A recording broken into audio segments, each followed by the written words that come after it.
نحمده ونصلي على رسوله الكريم اما بعد فاعوذ بالله من الشيطان الرجيم بسم الله الرحمن الرحيم رب اشرح لي صدري ويسر لي امري واحلل عقدة من لساني يفقهوا قولي۔ ناظرین، پروگرام اللہ کے خوبصورت نام کے ساتھ آپ کی خدمت میں حاضر ہیں۔ آج ہم انشاءاللہ اللہ سبحانہ تعالیٰ کے نام الستیر پر بات کریں گے۔ عموماً یہ نام الستیر لکھا جاتا ہے، لیکن یہ درست نہیں، یہ ستیر ہے، جیسے حکیم ہے، کریم ہے۔ الستیر، ساتر، الستار، چھپانے والا، پردہ پوشی کرنے والا۔ ستیر کا لفظ ستر سے ہے، یعنی اللہ سبحانہ تعالی حفاظت کرنے والا، ڈھانکنے والا، پردہ پوشی کرنے والا اور چھپانے والا ہے، یعنی ان چیزوں کو جو چھپانے کے لائق ہیں، بندے کے قبیح افعال اور بندے کے عیبوں کو ڈھانپنے والا ہے۔ اللہ سبحانہ تعالیٰ کا یہ نام یعنی الستیر قرآن مجید میں تو نہیں آتا، سنن النسائی کی حدیث میں آتا ہے، ان اللہ عز وجل حیی ستیر، کہ بے شک اللہ سبحانہ تعالیٰ حیا کرنے والا ہے، پردہ پوشی کرنے والا ہے۔ تو آئیے ہم دیکھتے ہیں کہ اللہ سبحانہ تعالیٰ کے اس نام سے متعلق ہمیں قرآن و سنت میں کیا رہنمائی ملتی ہے۔ سب سے پہلی بات تو یہ کہ اللہ سبحانہ تعالیٰ حیا پسند کرتا ہے اور پردہ پوشی پسند کرتا ہے، اور دیکھا جائے تو اللہ سبحانہ تعالیٰ نے اسے اپنی ذات کے لیے بھی پسند کیا کہ وہ خود پردے میں ہے۔ حدیث میں آتا ہے کہ حجابہ النور، اللہ تعالیٰ کا حجاب نور ہے، اور اگر اس کے چہرے کی شعاعیں، یعنی اگر حجاب نہ ہو اور اس کی شعاعیں مخلوقات پر پڑے تو جہاں تک یعنی حد نظر تک جو چیز اس کے سامنے آئے وہ ساری کی ساری جل جائے، یہ شعاعیں ان سب چیزوں کو جلا دیں۔ پھر اسی طرح ہم دیکھتے ہیں کہ آدم علیہ السلام نے جب موسیٰ علیہ السلام کو دیکھا تو پوچھا کہ کیا آپ وہی موسیٰ ہیں جن سے اللہ سبحانہ تعالیٰ نے پردے کے پیچھے کلام کیا؟ اور قرآن مجید سے بھی ہمیں یہ بات پتہ چلتی ہے کہ اللہ سبحانہ تعالیٰ نے موسیٰ علیہ السلام سے کلام کیا، وَكَلَّمَ اللَّهُ مُوسَىٰ تَكْلِيمًا، لیکن وہ کلام پردے کے پیچھے سے تھا۔ موسیٰ علیہ السلام نے اللہ تعالیٰ کو دیکھنے کی خواہش بھی ظاہر کی، لیکن اللہ سبحانہ تعالیٰ نے فرمایا کہ تم مجھے نہیں دیکھ سکتے۔ صرف قیامت کے دن اہل ایمان اللہ سبحانہ تعالیٰ کے دیدار سے محظوظ ہوں گے، اور انہیں یہ سعادت نصیب ہوگی اور یہ خوشی نصیب ہوگی۔ تو بہرحال اللہ سبحانہ تعالیٰ پردے کو پسند کرتا ہے اور خود بھی پردے میں ہے۔ پھر اسی طرح اللہ سبحانہ تعالیٰ لوگوں کے عیبوں کو ڈھانکنے کو پسند کرتا ہے۔ انسان خطا کا پتلا ہے، ہر قسم کے انسانوں سے غلطی ہو جاتی، کبھی بھول چوک کر ہوتی ہے، کبھی لا علمی کی وجہ سے ہوتی ہے، کبھی جلد بازی کی وجہ سے ہوتی ہے، کبھی کسی کے دباؤ میں آ کر ہو جاتی، کبھی انسان اپنی خواہشات سے مغلوب ہو جاتا ہے، لیکن ہر انسان کسی نہ کسی طرح پھسلتا ہے۔ اس کے بعد جب انسان اس مرحلے سے گزر جاتا ہے تو اس کے اندر ایک ندامت اور شرمندگی بھی آتی ہے۔ جیسے آدم علیہ السلام کے بیٹے نے اپنے بھائی کو قتل کر دیا، یعنی قابیل نے حابیل کو قتل کر دیا، تو اس سے پہلے تو وہ غصے میں تھا اور وہ جوش میں آ کر قتل کر بیٹھا، لیکن بعد میں قرآن مجید میں آتا ہے فَأَصْبَحَ مِنَ النَّادِمِينَ، کہ وہ نادمین میں شامل ہو گیا۔ تو اللہ سبحانہ تعالیٰ نے کبے کو بھیج کر اس کو دفنانے کا طریقہ بتایا، کیونکہ اس سے پہلے کبھی کسی مردے کو دفنایا نہیں گیا تھا۔ وہ نہیں جانتا تھا کہ اب کیا کرے، اپنے بھائی کی لاش کو کیسے چھپائے، کیونکہ مرنے کے بعد انسان بھی اس قابل ہو جاتا ہے کہ اس کو چھپا دیا جائے، کیونکہ اس کا گلنا سڑنا شروع ہو جاتا ہے، اور یہ اس انسان کی کرامت کے خلاف ہے کہ انسان دنیا میں ایک اچھے حال حلیے میں ہوتا ہے اور مرنے کے بعد اس کے رنگ، اس کی شکل، اس کا گوشت، اس کی ہڈیاں، ہر چیز گلنے سڑنے لگتی ہیں تو اس کی شکل بد شکل ہو جاتی ہے۔ تو اس کے لیے بھی اللہ تعالیٰ نے چھپانے کا سلسلہ رکھا ہے. تو بہرحال انسان کو جب ندامت ہوتی ہے تو پھر وہ نہیں چاہتا کہ اس کا عیب کسی کو پتہ چلے. تو اللہ سبحانہ وتعالی نے بندہ مومن کے لیے یہ بات پسند کی کہ اس کے عیب کو ڈھانک دیا جائے، اور دنیا اور آخرت میں اللہ سبحانہ وتعالی اپنے بندوں کے عیبوں کو ڈھانپتا ہے، اور بندوں سے بھی یہی چاہتا ہے کہ وہ ایک دوسرے کے عیبوں کو ڈھانپیں. نبی صلی اللہ علیہ وسلم نے فرمایا، اللہ تعالیٰ دنیا میں جس بندے کے عیب چھپاتا ہے، قیامت کے دن بھی اللہ اس کے عیب چھپائے گا. یعنی جب اللہ تعالیٰ انسان کی غلطی کو دنیا میں ڈھانک دیتا ہے تو بندے کو چاہیے کہ وہ پھر اپنے عیب کو نہ کھولے، کیونکہ اگر دنیا میں چھپا رہا تو قیامت کے دن بھی اللہ تعالیٰ چھپا دے گا. اور یہ کس طرح ہوتا ہے؟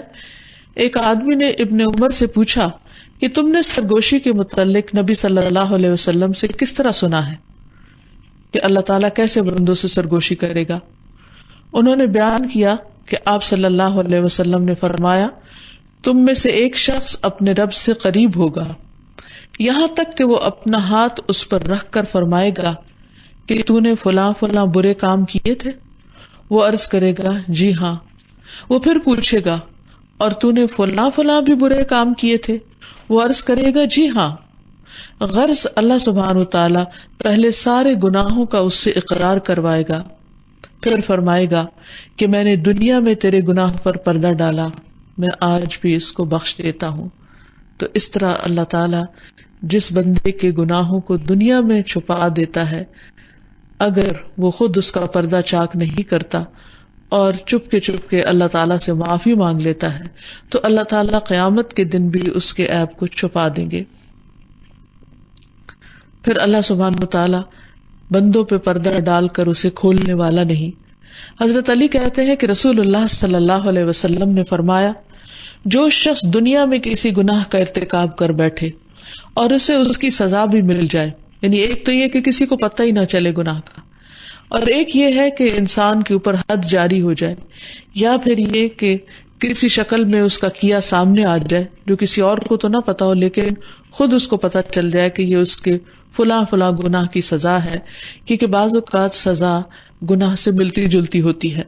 مثلاً ایک انسان اگر کسی کے ساتھ کوئی برا سلوک کرتا ہے تو وہی سلوک اس کے اپنے سامنے آ جاتا ہے، تو انسان کو یاد آ جاتا ہے کہ ہاں یہ غلطی تو میں نے بھی کی تھی، اور اس پر وہ اللہ تعالیٰ سے معافی بھی مانگ لیتا ہے.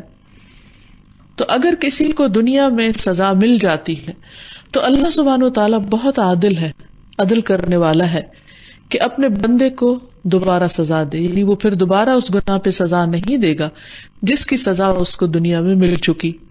اور جو شخص دنیا میں کوئی گناہ کر بیٹھے اور اس کی پردہ پوشی کرتے ہوئے اسے معاف فرما دے تو اللہ تعالیٰ اس سے بہت کریم ہے کہ جس چیز کو وہ معاف کر چکا اس کا معاملہ دوبارہ کھولے.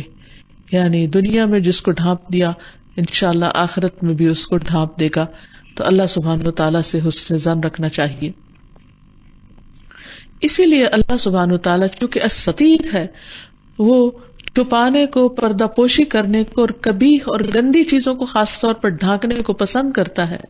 تو اللہ تعالیٰ کو یہ بات سخت ناپسند ہے کہ کوئی گناہ کرنے کے بعد اس کا اعلان کرے یا اسے دوسروں کے سامنے ظاہر کرے، یا پھر فخر کے ساتھ یہ بتائے، جیسے کہتے کہ چوری اور سینہ زوری، کہ سینہ زوری کر کے بتائے کہ میں نے یہ اور یہ غلط کام کیا ہے اور اس پہ وہ فخر محسوس کرے. تو یہ بات اللہ تعالیٰ کو سخت ناپسند ہے. ابو ہریرہ رضی اللہ عنہ نے بیان کیا کہ میں نے رسول اللہ صلی اللہ علیہ وسلم سے سنا کہ آپ نے فرمایا، میری تمام امت کو معاف کر دیا جائے گا سوائے کھلم کھلا گناہوں کے کرنے والوں کو.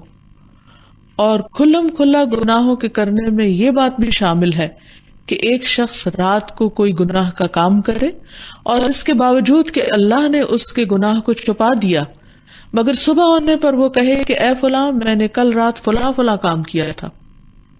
یعنی خود ہی اپنا گناہ دوسروں کو بتانا شروع کر دے، اس کا اشتہار دینے لگے. رات گزر گئی تھی اور اس کے رب نے اس کا گناہ چھپائے رکھا، لیکن جب صبح ہوئی تو خود اللہ کے پردے کو کھولنے لگا. اللہ سبحانہ وتعالی ایسے شخص کے گناہ کو معاف نہیں کریں گے. پھر قرآن مجید میں آتا ہے لا يحب اللہ الجہر بالسوء من القول الا من ظلم وکان اللہ سمیعا علیما، کہ اللہ سبحانہ وتعالی یہ پسند نہیں کرتا کہ کوئی شخص دوسرے کے متعلق اعلانیہ بری بات کرے، یعنی اوپنلی کسی کے خلاف زبان کھولے، الا یہ کہ اس پر ظلم ہوا ہو، اور اللہ سب کچھ سننے والا اور جاننے والا ہے۔ اور اس میں کیا چیز آتی ہے کہ مثلاً اللہ تعالیٰ کو یہ پسند نہیں کہ کوئی شخص کسی کے پیٹھ پیچھے کسی کی برائی کرے اور پھر بھری مجلس میں کسی کو بدنام کرے، یا پھر کسی پر کوئی عیب جوئی کرے، یا کسی کے اوپر ہنسے، یا اس کو تانا دے، یا کسی بھی طرح اس کی بے عزتی کرے۔ یہ چیز اللہ تعالیٰ کو پسند نہیں۔ اور اس کے بارے میں قرآن مجید میں سورۃ الحجرات میں بہت تفصیلی احکامات دیے گئے کہ اگر کوئی کسی کے پیٹھ پیچھے اس کی برائی کرتا ہے تو یہ ایسا ہی ہے جیسے اپنے مردہ بھائی کا گوشت کھا رہا ہو۔ تو اللہ تعالیٰ فرماتے ہیں کہ کیا تم میں سے کوئی چاہے گا کہ اپنے مردہ بھائی کا گوشت کھائے؟ تم اس کو ناپسند کرو گے۔ تو اسی طرح اللہ تعالیٰ کو یہ بات نہایت ناپسند ہے کہ کوئی شخص کسی شخص کی غیر موجودگی میں اس کے اوپر کوئی اس کی برائی کرے، یا اس کا کوئی عیب کھولے، یا اس کے کسی گناہ کا ذکر کرے، یا اس کی عیب جوئی کرے۔ نبی صلی اللہ علیہ وسلم کے پاس ایک شخص آیا اور اس نے پوچھا کہ یا رسول اللہ غیبت کیا ہے؟ تو آپ نے فرمایا ذکرک اخاک بما یکرہ، تمہارا اپنے بھائی کا ایسے ذکر کرنا جس کو سن کر وہ ناپسند کرے، یعنی وہ اس طرح ذکر کرنا، یعنی تمہارے منہ سے اپنا ذکر پسند نہ کرے جس طریقے پر تم کر رہے ہو۔ کیونکہ عموماً آپ دیکھیں کہ کیا ہوتا ہے کہ جب کوئی شخص خود سامنے ہوتا ہے تو ہمارا اس سے بات کرنے کا انداز بدل جاتا ہے، اس کے ساتھ رویہ اور معاملہ اچھا ہو جاتا ہے، لیکن بعض اوقات جب کوئی نہیں ہوتا تو اس کے بارے میں اگر زبان سے کئی دفعہ کوئی نہ بھی برا کہے تو منہ بنا کر یا اشاروں کے ساتھ ہی اس کی برائی کر دی جاتی ہے۔ تو ایسی تمام چیزیں سخت ناپسندیدہ ہیں۔ قرآن مجید میں ایک دوسری جگہ پر فرمایا وَيْلٌ لِكُلِّ هُمَزَةٍ لُمَزَةٍ، ہلاکت ہے، بربادی ہے، تباہی ہے ہر اس شخص کے لیے کہ جو عیب جوئی کرے اور منہ در منہ تانے دے، یعنی خواہ وہ اشاروں سے کسی کی برائی کرے، خواہ وہ منہ کھول کر کسی کی برائی کرے۔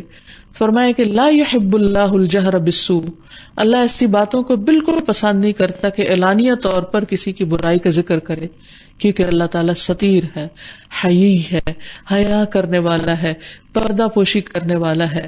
وہ نہیں چاہتا کہ بندوں کی برائیاں اچھالی جائیں اور ان سے کوئی محظوظ ہو، سوائے اس صورت کے کہ الا من ظلم، کہ کسی پر ظلم کیا گیا ہو۔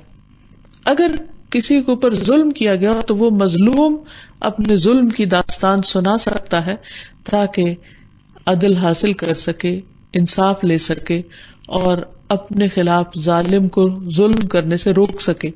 لیکن عام طور پر بیٹھ کر محض بات برائے بات اور دوسروں کی برائیوں کو ریدنا یا بعض اوقات تجسس کرنا، اس سے بھی منع کیا گیا۔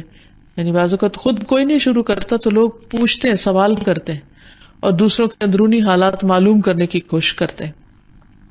ایسا بعض اوقات حسد کی بنا پر بھی کیا جاتا ہے کہ اگر کوئی شخص دنیا میں کامیاب ہو رہا ہے یا ترقی کر رہا ہے تو کچھ لوگوں کو اس کی خوبی پسند نہیں آتی، اس کی یہ ترقی پسند نہیں آتی، تو وہ اس کو لیٹ ڈاؤن کرنے کے لیے یا ذلیل کرنے کے لیے یا اس کو بدنام کرنے کے لیے تاکہ لوگ اس کی اچھائی کی طرف نظر نہ ڈالیں، اس کی برائیاں کی جاتی ہیں۔ اور بعض اوقات تو یہ ظلم کیا جاتا ہے کہ وہ برائی اس کے اندر نہ بھی ہو تو اس پر الزام لگا دیا جاتا ہے تاکہ اسے رسوا کیا جا سکے۔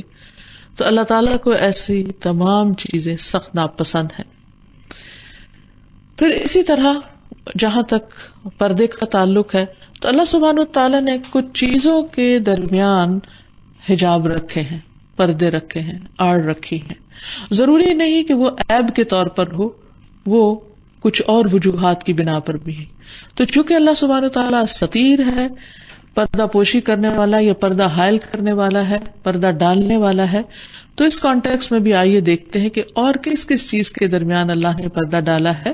مثلا دو سمندروں کے درمیان حجاب کا ذکر قرآن مجید میں ملتا ہے کہ دو پانی جو ہے وہ ساتھ ساتھ چلتے ہیں اور ان کے بیچ میں ایک پردہ ہوتا ہے اور وہ پانی آپس میں مکس اپ نہیں ہوتے، کیونکہ پانی کی عموماً خصوصیت یہ ہے کہ وہ پانی فوراً ایک دوسرے کے اندر مکس ہو جاتا ہے. اگر دو رنگ کا پانی ڈالا جائے تو وہ الگ الگ رنگ نہیں رہتے، فوراً دونوں رنگ باہم مل جاتے ہیں. اس طرح ٹھنڈا اور گرم ملایا جائے تو وہ باہم مل جاتے ہیں. تو یہاں پر ہم دیکھتے ہیں قرآن مجید میں اللہ تعالیٰ فرماتے ہیں وَهُوَ الَّذِي مَرَجَ الْبَحْرَيْنِ هَذَا عَذْبٌ فُرَاتٌ وَهَذَا مِلْحٌ أُجَاجٌ وَجَعَلَ بَيْنَهُمَا بَرْزَخًا وَحِجْرًا مَحْجُورًا. اور وہی ہے جس نے دو سمندروں کو ملا دیا، یہ میٹھا ہے پیاس بجھانے والا اور یہ نمکین ہے کڑوا، اور اس نے ان دونوں کے درمیان ایک پردہ اور مضبوط آڑ بنا دی. تو یہ حیرت انگیز قسم کی آڑ اور پردہ اللہ سبحانہ و تعالیٰ ہی ڈال سکتا ہے. یہ اس کی قدرت کی نشانیوں میں سے بہت بڑی نشانی ہے، اور اتنے وسیع پیمانے پر یہ آڑ ہوتی ہے، یعنی کھلے سمندر کے اندر. دوسری جگہ بھی فرمایا مرج البحرین یلتقیان بینہما برزخ لا یبغیان فبأی آلاء ربکما تکذبان. اس نے دو سمندروں کو ملا دیا جو اس حال میں مل رہے ہیں کہ پھر بھی ان کے درمیان ایک پردہ ہے، وہ اپنی حد سے تجاوز نہیں کرتے، تو تم دونوں اپنے رب کی نعمتوں میں سے کس کس کو جھٹلاؤ گے؟ یعنی اے جن و انس، تم یہ نشانیاں دیکھ رہے ہو، ان کا انکار کیسے کرو گے؟ پھر اسی طرح اللہ سبحانہ تعالیٰ نے دو مختلف طرح کے مزاج رکھنے والے، ایمان رکھنے والے اور نہ رکھنے والے، دو مختلف طرح کی عادات رکھنے والے کے درمیان بھی ایک غیر مرئی پردہ حائل کیا ہوتا ہے. مثلا قرآن مجید میں آتا ہے وَإِذَا قَرَأْتَ الْقُرْآنَ جَعَلْنَا بَيْنَكَ وَبَيْنَ الَّذِينَ لَا يُؤْمِنُونَ بِالْآخِرَةِ حِجَابًا مَسْتُورًا. اور جب آپ قرآن پڑھتے ہیں تو ہم آپ کے اور ان لوگوں کے درمیان ایک مخفی پردہ حائل کر دیتے ہیں جو آخرت پر ایمان نہیں رکھتے. اسی طرح بعض لوگوں کے کانوں پر، آنکھوں پر پردے کا ذکر ہے کہ جو حق کو دیکھتے ہوئے حق کو قبول نہیں کرتے، حق سنتے ہوئے حق نہیں سنتے، کہ ان کے کانوں میں بوجھ ہے اور ان کی آنکھوں پر پردہ ہے. وَعَلَىٰ أَبْصَارِهِمْ غِشَاوَةٌ وَلَهُمْ عَذَابٌ عَظِيمٌ. اور ان کے لیے عذاب عظیم ہے کہ کچھ لوگ حق کو یا حق کی نشانی کو، یعنی کائنات میں بکھری ہوئی ہیں اللہ تعالیٰ کی پہچان کی بہت سی نشانیاں، ان کو دیکھ نہیں پاتے. تو وہ کیا چیز ہے جو انہیں دیکھنے نہیں دیتی؟ وہ ایک غیر مرئی پردہ ہے جو رکاوٹ بنا ہوا ہے حق کو قبول کرنے میں. پھر اسی طرح کچھ اور قسم کے پردوں کا بھی ذکر آتا ہے. مثلا فوت شدہ بچوں کا آگ سے پردہ بننا، یعنی اگر کسی مومن کے بچے فوت ہو جاتے ہیں تو خاص طور پر عورتوں کے لیے بشارت ہے، کیونکہ ماں کو اپنے بچے کے ساتھ بہت اٹیچمنٹ ہوتی ہے، اس کی جدائی اس کے لیے بہت تکلیف دہ ہوتی ہے. تو اگر وہ صبر کرتی ہے تو وہ بچے اس کے لیے جہنم کی آگ سے آڑ بن جاتے ہیں.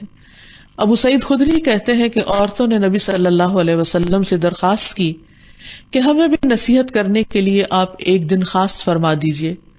نبی صلی اللہ علیہ وسلم نے ایک خاص دن میں ان کو واعظ فرمایا اور بتایا کہ جس عورت کے 3 بچے فوت ہو جائیں تو وہ اس کے لیے جہنم سے آڑ بن جاتے ہیں. اس پر ایک عورت نے پوچھا یا رسول اللہ، اگر کسی کے 2 بچے فوت ہو جائیں؟ آپ نے فرمایا 2 بچوں پر بھی، یعنی وہ بچے اس کے لیے آگ سے رکاوٹ ہیں. اسی طرح خصوصاً بیٹیوں کا جہنم سے پردہ بننا. حضرت عائشہ کہتی ہے کہ ایک عورت اپنی 2 بچیوں کے ساتھ میرے پاس کچھ مانگنے کے لیے آئی کیونکہ وہ بھوکی تھی. اس وقت میرے پاس سوائے ایک کھجور کے اور کچھ بھی نہ تھا. تو میں نے دیکھا کہ اس عورت نے اس کھجور کے 2 ٹکڑے کیے، ایک بیٹی کو دیا اور دوسری کو، خود بھوکی رہی اور چلی گئی، خود کچھ بھی نہیں کھایا. اس کے بعد نبی صلی اللہ علیہ وسلم تشریف لائے تو میں نے آپ سے اس عورت کا حال بیان کیا. آپ نے فرمایا جو ان بچیوں کی وجہ سے آزمایا گیا تو یہ بچیاں اس کے لیے جہنم کی آگ سے حجاب بنے گی، پردہ بن جائیں گی، یعنی اس کو آگ میں نہیں جانے دے گی. تو گویا اس طرح بچیوں کی تربیت، ان کی پرورش اور ان پر مال خرچ کرنا اور ان کی لک آفٹر کرنا، یہ ایک بہت بڑے اجر و ثواب کا کام بتایا گیا، خواہ وہ زندہ ہو یا فوت ہو جائیں. پھر اسی طرح مومن کے لیے اس کا صدقہ آگ سے پردہ بنتا ہے. عدی بن حاتم سے روایت ہے، میں نے نبی صلی اللہ علیہ وسلم کو فرماتے ہوئے سنا، تم میں سے جو بھی کوئی آگ سے آڑ بنانے کی طاقت رکھتا ہو وہ بنائے، خواہ کھجور کے ایک ٹکڑے کے ذریعے، تو وہ ایسا ضرور کرے. یعنی کھجور کا ایک ٹکڑا جب صدقے میں دے گا تو وہ صدقہ اس کے لیے آڑ بن جائے گا، رکاوٹ بن جائے گا، جہنم سے بچاؤ کا ذریعہ بن جائے گا. اسی طرح جنتیوں اور جہنمیوں کے درمیان بھی ایک پردہ ہوگا جس کو قرآن مجید میں بیان کیا گیا ہے. فرمایا وَبَيْنَهُمَا حِجَابٌ وَعَلَى الْأَعْرَافِ رِجَالٌ يَعْرِفُونَ كُلًّا بِسِيمَاهُمْ وَنَادَوْا أَصْحَابَ الْجَنَّةِ أَنْ سَلَامٌ عَلَيْكُمْ لَمْ يَدْخُلُوهَا وَهُمْ يَطْمَعُونَ. اہل جنت اور اہل دوزخ کے درمیان ایک اوٹ حائل ہوگی اور آراف پر کچھ آدمی ہوں گے جو ہر ایک کو اس کی پیشانی کے نشانات سے پہچانتے ہوں گے. وہ اہل جنت کو آواز دیں گے کہ تم پر سلامتی ہو. یہ آراف والے ابھی جنت میں داخل تو نہ ہوئے ہوں گے، البتہ اس کی امید ضرور رکھتے ہوں گے. تو یہ قیامت کے دن بھی لوگوں کے درمیان پردے حائل ہو جائیں گے. دنیا میں خواہ لوگ ایک خاندان سے تعلق رکھتے ہوں، ان کے درمیان خون کے رشتے ہوں یا دوستی کے تعلقات ہوں، لیکن اگر ان کے اعمال فرق ہوئے تو قیامت کے دن ان کے درمیان پردہ حائل کر دیا جائے گا اور وہ ایک دوسرے کی کچھ بھی مدد نہ کر سکیں گے. تو اب جب کہ ہم نے اللہ سبحانہ وتعالیٰ کے نام الستیر کا معنی جان لیا کہ کس طرح اللہ سبحانہ وتعالیٰ مختلف چیزوں کے درمیان پردہ حائل کرتا ہے یا اسے کن کن چیزوں پہ پردہ ڈالنا پسند ہے، تو پھر بندہ مومن کی زندگی میں اس کے اثرات بھی نظر آنے چاہیے. اس میں سب سے پہلی بات تو یہ ہے کہ انسان اپنے گناہوں کو نہ کھولے، اپنے گناہوں کی پردہ پوشی کرے. اس سلسلے میں ایک حدیث میں آتا ہے، عبداللہ بن مسعود روایت کرتے ہیں کہ ایک آدمی نے نبی صلی اللہ علیہ وسلم کی خدمت میں حاضر ہو کر عرض کیا کہ اے اللہ کے رسول، میں نے مدینہ کے کنارے ایک عورت سے بوس و کنار کیا ہے، مگر میں اس سے آگے نہیں بڑھا، پس میں حاضر ہوں، آپ میرے بارے میں جو چاہیں فیصلہ فرمائیں. تو عمر رضی اللہ عنہ نے اس سے کہا کہ اللہ نے تمہاری پردہ پوشی کی تھی، کاش تم بھی اپنے آپ پر پردہ ڈالے رکھتے، یعنی تمہیں یہ بات کرنے کی کیا ضرورت تھی. نبی صلی اللہ علیہ وسلم نے کوئی جواب نہ دیا تو وہ آدمی کھڑا ہوا اور چل دیا. نبی صلی اللہ علیہ وسلم نے اس کے پیچھے ایک آدمی کو بھیجا جو اسے بلا لایا. آپ نے اس کے سامنے یہ آیت تلاوت کی، اقم الصلاۃ طرفی النہار وزلفا من اللیل ان الحسنات یذہبن السیئات ذلک ذکری للذاکرین، کہ دن کے دونوں حصوں اور رات کے کچھ حصے میں نماز قائم کرو، بلا شبہ نیکیاں برائیوں کو ختم کر دیتی ہیں، یہ نصیحت ہے نصیحت قبول کرنے والوں کے لیے. تو لوگوں میں سے ایک آدمی نے عرض کیا، اے اللہ کے رسول صلی اللہ علیہ وسلم، کیا یہ اس کے لیے خاص ہے؟ آپ نے فرمایا بلکہ یہ تمام لوگوں کے لیے ہے. یعنی اگر انسان سے انسان ہونے کے ناطے ایسا قبیح فعل بھی ہو جائے تو بھی اسے سر عام نشر نہیں کرنا چاہیے، کسی کو بھی نہیں بتانا چاہیے اور اللہ سے معافی مانگنی چاہیے، تو اللہ سبحانہ وتعالیٰ اس کو معاف فرما دیں گے. اور خصوصاً نمازوں کی پابندی، نمازوں کی ادائیگی بہت سے گناہوں کا کفارہ ہے. اور ویسے بھی اگر انسان نماز کی پابندی کرتا رہے تو ان الصلاۃ تنہی عن الفحشاء والمنکر، کہ وہ انسان کو برائی سے اور بے حیائی کے کاموں سے روک دیتی ہے. ایک دن انسان اپنی ایسی حرکتوں سے باز آ جاتا ہے. پھر اسی طرح یہ ہے کہ اپنے دیگر گناہوں پر بھی پردہ ڈالنا چاہیے. رسول اللہ صلی اللہ علیہ وسلم نے ماعز اسلمی کو سنسار کرنے کے بعد فرمایا، اس برے فعل سے بچو جس سے اللہ عز و جل نے منع کیا، یعنی زنا سے. جو اس کا ارتکاب کر بیٹھے اور اللہ عز و جل اس کو پردے میں رکھے تو اسے بھی چاہیے کہ اپنی برائی پر پردہ ڈالے رکھے، کیونکہ جس نے اپنے بھید کو ظاہر کر دیا ہم اس پر اللہ کی کتاب نافذ کریں گے، یعنی اس پر تو پھر حد نافذ ہی ہوگی، دنیا میں اس کو سزا ملے گی. اسی طرح اپنے گناہوں کے علاوہ دوسرے بندوں کے گناہوں کو بھی چھپانا چاہیے. نبی کریم صلی اللہ علیہ وسلم نے فرمایا، من ستر مسلما سترہ اللہ یوم القیامہ، جو کسی مسلمان کی پردہ پوشی کرے گا اللہ سبحانہ وتعالی قیامت کے دن اس کی پردہ پوشی فرمائے گا. یعنی دنیا میں اگر آپ کسی کو کوئی برا کام کرتے دیکھ لیں تو ظاہر ہے آپ کے ہاتھ میں ایک ایسا راز آ جاتا ہے یا ایک کسی کی ویکنیس آ جاتی ہے تو آپ اس کو بلیک میل کرنا شروع کر دیتے ہیں یا اس کو دھمکاتے ہیں یا اس کی وجہ سے اس سے کوئی کام نکلوانا چاہتے ہیں, اس کو ڈراتے ہیں کہ اگر تم میری بات نہیں مانو گے تو میں تمہاری یہ چیز نشر کر دوں گا. تو اس سے پرہیز کرنا چاہیے, کیونکہ جو شخص دوسرے کی غلطی کو دیکھ کر اس کو چھپا دیتا ہے, اللہ سبحانہ وتعالی قیامت کے دن اس کی غلطیوں کو چھپا دے گا. اور کون ایسا شخص ہے کہ جس سے کوئی غلطی نہ ہوتی ہو. پھر اسی طرح ایک اور روایت میں عبداللہ بن عمر کہتے ہیں کہ رسول اللہ صلی اللہ علیہ وسلم نے فرمایا, ایک مسلمان دوسرے مسلمان کا بھائی ہے, بس اس پر ظلم نہ کرے اور نہ ظلم ہونے دے. جو شخص اپنے بھائی کی ضرورت پوری کرنے میں لگا ہوتا ہے, اللہ تعالیٰ اس کی ضرورت پوری کرنے میں لگ جاتا ہے. جو شخص کسی مسلمان کی ایک مصیبت کو دور کرے, اللہ تعالیٰ اس کی قیامت کے دن کی مصیبتوں میں سے ایک بڑی مصیبت کو دور فرمائے گا. اور جو شخص کسی مسلمان کے عیب کو چھپائے, اللہ تعالیٰ قیامت کے دن میں اس کے عیب چھپا دے گا. کتنی بڑی خوشخبری ہے کہ جو شخص چاہتا ہے کہ آخرت کی رسوائی سے بچے, اور آخرت کی رسوائی دنیا کی رسوائی سے کہیں زیادہ بڑی ہے, کیونکہ اس دن تو انسان پھر پوری مخلوق کے سامنے بے عزت کیا جائے گا, رسوا کیا جائے گا. تو ایسے شخص کو جو وہاں کی شرمندگی سے بچنا چاہتا ہو, اس پر لازم ہے کہ دنیا میں دوسروں کو شرمندگی سے بچا لے. رسول اللہ صلی اللہ علیہ وسلم نے فرمایا, جو شخص مومن کی پردے والی بات کی ستر پوشی کرے تو گویا اس نے زندہ درگور کی گئی بچی کو زندہ کر دیا.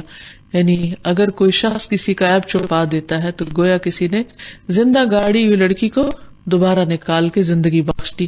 یہ اتنی بڑی نیکی ہے. پھر اسی طرح زندہ انسان تو زندہ, اگر کوئی فوت ہو جائے تو میت کی پردہ پوشی کرنا بھی ضروری ہے.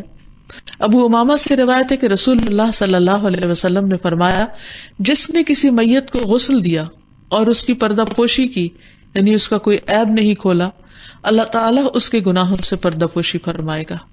تو مومن قابل احترام ہے, خواہ وہ زندہ ہو خواہ وہ مردہ ہو, ہر حال میں اس کا عیب چھپانا چاہیے اور اس کی غلطیوں پہ پردہ ڈالنا چاہیے. رسول اللہ صلی اللہ علیہ وسلم نے فرمایا, جو شخص اپنے بھائی کے کسی عیب کو جانتا ہو پھر اس کو چھپا لے, اللہ تعالیٰ قیامت کے دن اس کے عیب پر پردہ ڈال دے گا. پھر اسی طرح یہ ہے کہ انسان صرف چھپائے نہیں بلکہ اس کے ساتھ دوسرے کو معاف بھی کر دے. بعض اوقات انسان کسی اپنے قریبی عزیز رشتے دار کے بارے میں کچھ ایسی باتیں جان لیتا ہے جو اس کے لیے بہت تکلیف دہ بھی ہوتی ہیں, جس بنا پر وہ اس کے ساتھ قطع تعلق بھی کرنے پر تیار ہو جاتا ہے. یا بعض اوقات ہسبینڈ وائف کے درمیان ایسی سچویشن پیدا ہو جاتی ہے کہ بعض اوقات درست اور بعض اوقات غلط الزامات ایک دوسرے پر لگا کر بدنام کر دیا جاتا ہے, جس سے ازدواجی زندگی تک خطرے میں پڑ جاتی ہے. تو ایسے مواقع پر دوسروں کی غلطیوں کو نہ صرف یہ کہ معاف کر دینا چاہیے بلکہ ان سے درگزر سے کام لینا چاہیے. تو جو ایسا کر سکے اسے ایسا کر دینا چاہیے, کیونکہ رسول اللہ صلی اللہ علیہ وسلم نے فرمایا, صاحب حیثیت لوگوں کی غلطیاں معاف فرما دیا کرو الا یہ کہ وہ حدود ہوں. یعنی اگر کسی پر حد جاری ہو رہی ہو تو وہ تو پھر بچ نہیں سکتا, لیکن چھوٹی موٹی چیزیں ایک دوسرے کی معاف کر دینی چاہیے. اور خصوصاً صاحب حیثیت سے مراد ایسے لوگ کہ جن کا کوئی مقام ہو انسان کی زندگی میں, یا ویسے ہی اللہ نے ان کو کوئی مقام دے رکھا ہو, تو اگر چھوٹی چھوٹی چیزیں ان کی اچھالنی شروع کر دی جائیں تو اس سے معاشرے میں بہت فتنہ فساد پھیلتا ہے. پھر اسی طرح یہ ہے کہ مومنوں کو ایک دوسرے کی خیر خواہی کرنی چاہیے. کسی کی غلطی دیکھ کر صرف اس کو چھپانا ہی کافی نہیں بلکہ اس کی اصلاح کرنا بھی ضروری ہے. ایسا نہ ہو کہ غلطی چھپانے سے دوسرا شخص غلطی کرنے پر اور دلیر ہو جائے. غلطی کرنے پر اس کو امر بالمعروف اور نہی عن المنکر کرنا بھی ضروری ہے. اور اگر انسان کے پاس استطاعت ہو کہ سختی کے ساتھ اس کو روک سکے تو بھی اس کو روکنا چاہیے. لیکن یہ ہے کہ خیر خواہی ہر حال میں ضروری ہے. حضرت علی سے مروی ہے کہ رسول اللہ صلی اللہ علیہ وسلم نے فرمایا, ایک مسلمان کے دوسرے مسلمان پر 6 حقوق ہیں. جب ملاقات کرے تو سلام کرے, جب چھینکے تو جواب دے, جب بیمار ہو تو عیادت کرے, جب دعوت دے تو قبول کرے, جب فوت ہو جائے تو جنازے میں شرکت کرے, اپنے لیے جو پسند کرتا ہے اس کے لیے بھی وہی پسند کرے، اور اس کی غیر موجودگی میں اس کا خیر خواہ رہے، یعنی اس کی برائیاں یا اس کے عیب نہ اچھالے۔ اور اسی طرح مسلمانوں کے عیبوں کے پیچھے پڑنا بھی ایک بہت بڑی برائی، یعنی بذات خود ایک برائی ہے۔ اور خیر خواہی میں یہ بھی آتا ہے کہ انسان کسی کے عیبوں کے پیچھے نہ پڑے، یعنی کسی کے عیب جوئی کرنا اور اس کے تجسس کر کے اس کے گناہوں کی کھود کرید کرنا بذات خود ایک بہت بڑا گناہ ہے، کیونکہ قرآن مجید میں اللہ سبحانہ وتعالیٰ نے واضح طور پر منع فرما دیا، وَلَا تَجَسَّسُوا، اور تجسس نہ کرو، کسی کے عیبوں کے پیچھے مت پڑو۔ رسول اللہ صلی اللہ علیہ وسلم نے فرمایا، اے ان لوگوں کی جماعت جو صرف زبان سے ایمان لائے ہو اور ان کے دلوں میں ایمان داخل نہیں ہوا، مسلمانوں کی غیبت مت کیا کرو اور نہ ان کی عزت و آبرو کے درپے رہو، اس لیے کہ جو کسی کی عزت کے درپے ہوتا ہے اللہ تعالیٰ اس کی عزت کے درپے ہو جاتے ہیں، اور اللہ تعالیٰ جس کی عزت کے درپے ہو جائے تو اس کو اس کے گھر میں ہی رسوا کر دیتے ہیں۔ یعنی انسان کو یہ بھی یاد رکھنا چاہیے کہ اگر وہ کسی کی غلطیوں کو اور عیبوں کو اچھالے گا تو وہ خود بھی کہیں بچ کے نہیں جا سکتا، کیونکہ اللہ سبحانہ و تعالیٰ نے اس کے لیے دنیا میں ہی یہ سزا رکھی ہے کہ پھر اس کی غلطیوں کو عام کیا جائے یا اس کی غلطیوں کی شہرت ہو۔ اور ویسے بھی اگر انسان کسی کے عیبوں کو نہیں چھپاتا تو اس سے فساد ہی فساد پھیلنا شروع ہو جاتا ہے اور زیادہ بڑی غلطیاں سامنے آنے لگتی ہیں۔ رسول اللہ صلی اللہ علیہ وسلم نے فرمایا، اگر تم لوگوں کے عیوب کی ٹوہ میں لگے رہو گے تو انہیں خراب کر دو گے، یا فرمایا کہ قریب ہے کہ تم ان میں بگاڑ پیدا کر دو۔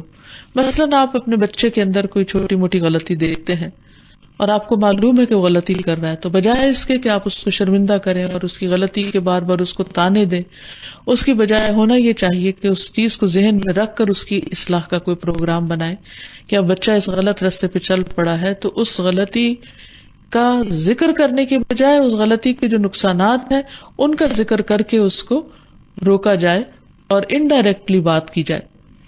پھر اسی طرح اللہ سبحانہ وتعالی خود حجاب میں ہے اور اس نے مسلمان عورتوں کے لیے حجاب کو پسند کیا ہے، تو ہمیں بھی حجاب کا اہتمام کرنا چاہیے، اپنے سطر کی بھی حفاظت کرنی چاہیے۔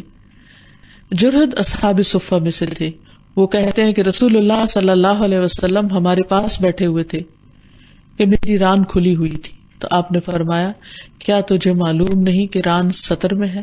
یعنی جسم کا یہ حصہ مرد کے سامنے بھی نہیں کھول سکتا، یعنی مرد کا سطر مرد سے ناف اور گھٹنوں کے درمیان کا سارا حصہ ہے، اور گھٹنے بھی سطر کا حصہ ہے کہ جو دوسروں کے سامنے نہیں کھولنے چاہیے۔